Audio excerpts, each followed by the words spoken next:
In the studio today, I'm talking to Jill Douglas, the Mayor of Overpool. Welcome to the studio. Hello, thank you for inviting me. A lot of our listeners are angry because the government isn't building sports venues or spending money on developing young, talented sportsmen and women. What do you say to our listeners? Well, it's true that the city needs more venues, but it's unfair to criticise the government.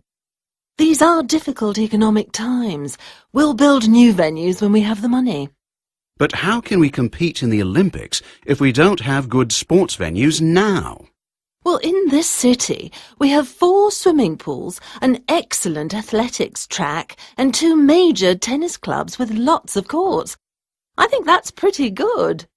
You say that, but the pools aren't Olympic-sized, and they're so busy that talented young swimmers can't practice. And a football team plays in the athletics track most of the time. The venue is only used for athletics 2 or 3 times a year. Yes, but... And the tennis clubs only have outdoor courts, and they're expensive to join. If we want to develop young players, we need indoor courts. OK, well, we might start work on a new sports centre with indoor tennis courts, a climbing wall, a boxing ring, and a new all-weather hockey pitch. You say might. Well, yes, these projects cost a lot of money. We don't know if we'll be able to build them, but we'd like to. We'll see. You'll see. So how probable is it that we'll see these new sports venues in the next 5 years? As I say, it depends on the economy. As things stand, we probably won't be able to build anything, but I really think it's unfair to criticise the government. How can we build things when... 1. Hill, on to Norton, who plays it wide to Gillespie on the right-hand side of the pitch. Jones is in the middle. This is a promising attack. Gillespie crosses and Jones hits the shot. First time, it's a goal! Jones caught the ball beautifully on his right boot, and that makes it 2-0. It's Jones's second goal of the match. 2. Brown is in the lead as the runners are halfway around the track, but Harris is catching him. It's Brown leading from Harris as they approach the line. Can Harris catch him? It's a really fast race, but Brown makes it over the line first, followed by Harris, and Garcia comes in third. 3.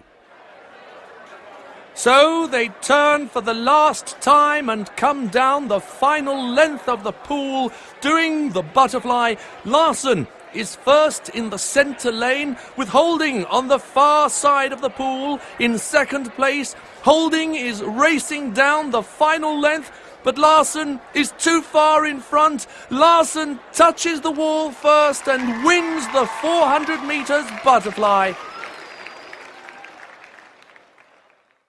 4. Welcome back to the XL Arena for round 2. Murray's in the middle of the ring, but it's Barrichello who throws the first punch. Murray hits back, and Barrichello hits Murray. This is a great fight so far, and both men are doing well.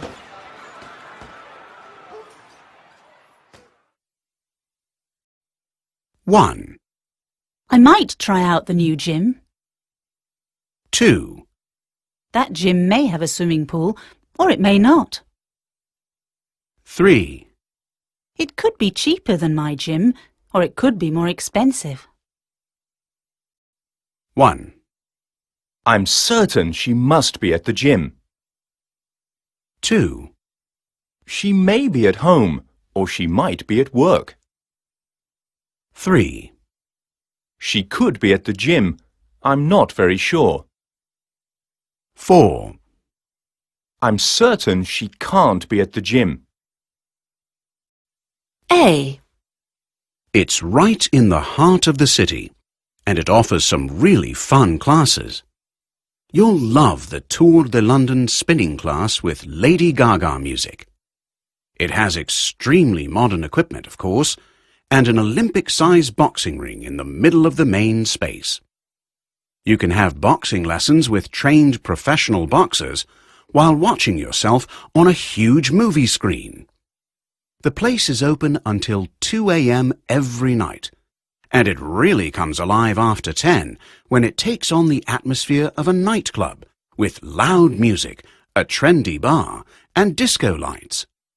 It's perfect for someone like my sister Sally. She won't do weightlifting or go cycling, but she'll do keep fit classes when there's great music and lots of people to talk to. B. You can find one of London's most exclusive gyms in Highgate, not too far from the city centre. It's on 4 different levels with a table tennis table on a glass floor above the swimming pool and an amazing climbing wall. There's a glass roof above the wall, which means that you feel like you're climbing up towards the sky. This is a gym for people who are adventurous and love extreme sports and luxurious surroundings. C. Although it would take you an hour to get here from central London, try to find this gym if you're looking for a place with a real community atmosphere at prices that are much lower than in London's. Here you'll find a healthy mix of ordinary people who just want to keep fit, as well as big, strong bodybuilders in the large weights room. 2 local football and rugby teams use the gym regularly. The big open gym is great for exercise, Pilates and gymnastics, and there are classes in yoga and dancing every day of the week. Sadly, there's nowhere to go if you enjoy swimming or diving.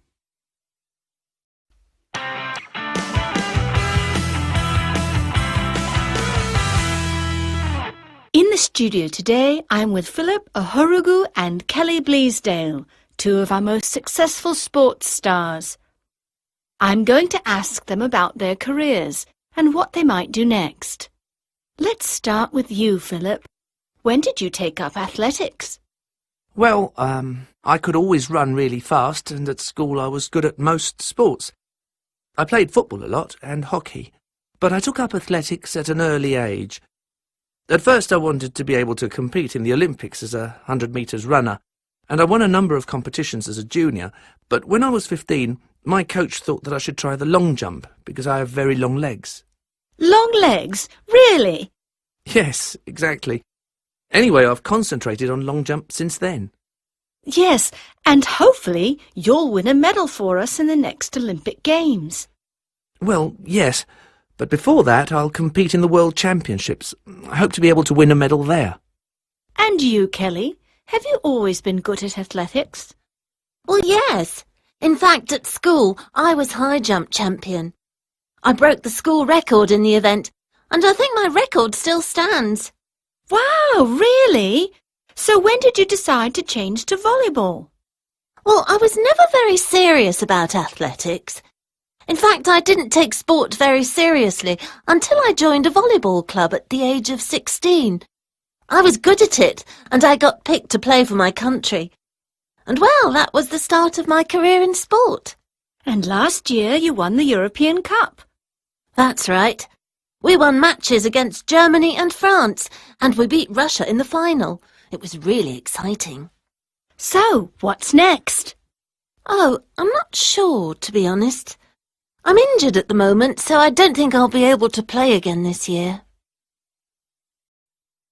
1. A. Sport. B. Woman. 2. A. About. B. Racket. 3. A. Graphite. B. Wither. 4. A. Flat screen. B. Performance. 5. A. Different. B. Tennis. 6. A. Ball. B. Equipment. 1, Equipment. 2, Development. 3, Probable. 4, Olympic. 5, Adjust. 6. About. The evolution of sports. In the future, the way that we watch and play sport might be very different. The development of sports equipment, digital TV technology and sports science is so amazing that we can already see the start of the change. So how could sport evolve in the next 20 years? Revolution in sport technology has already raised the standards in sport today. Tennis players can hit better shots with modern graphite rackets than they could with old wooden rackets. In football, both boots and balls are lighter, stronger, and more aerodynamic. The next step could be digital sensors in sports equipment.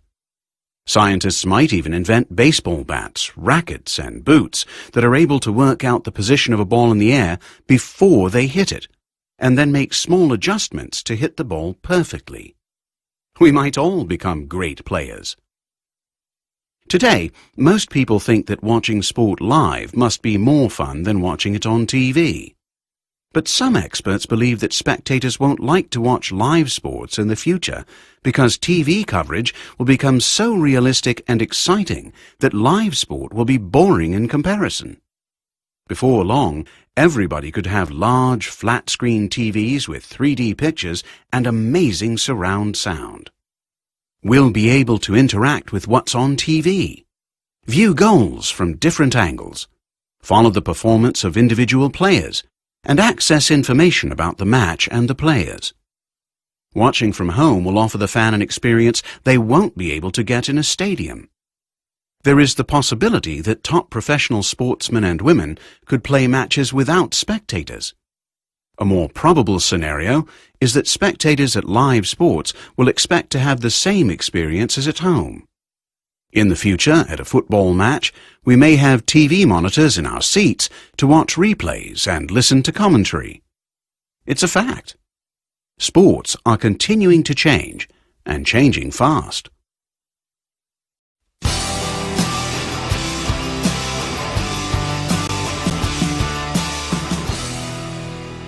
As we all know, the next World Cup is going to start soon. So in tonight's football show, we are talking to 3 top international journalists about their team's chances in the next tournament. First up is Manuel Hernandez, who writes for a Spanish sport magazine. Manuel, do you think that Spain could win? Well, I think Spain must be one of the favourites. They have great players and they've been very successful in recent tournaments. They don't score a lot of goals, but they are very good at keeping the ball. I don't think England or Italy will be able to beat Spain, but I think that Brazil have a really good chance. In fact, although I'm a big fan of Spain, I actually think that the Brazilians could be champions again this time. Really? OK, let's now ask Mark Hughes his opinion. Mark writes for the English magazine Football Today. So, Mark, will England be able to win their first big trophy since 1966? Well, you know that we'll be optimistic, and I think we might reach the semi-final this time. England's first few games are easy, so it gives the team a chance to make progress. Spain are very talented, of course, and Germany are difficult to beat. But in the end, Brazil and Argentina must be the teams with the best chance. OK, Mark, thanks for your prediction. And now Dieter Bauer, who writes in Germany. Does Germany have a chance, Dieter? Of course. It's a well-organized team and they score a lot of goals. Everybody thinks that Spain or the big teams from South America will win because they are so talented. Yeah? But this game is all about scoring goals, and that's why I really think that this year must be the year when my team finally bring the World Cup home again.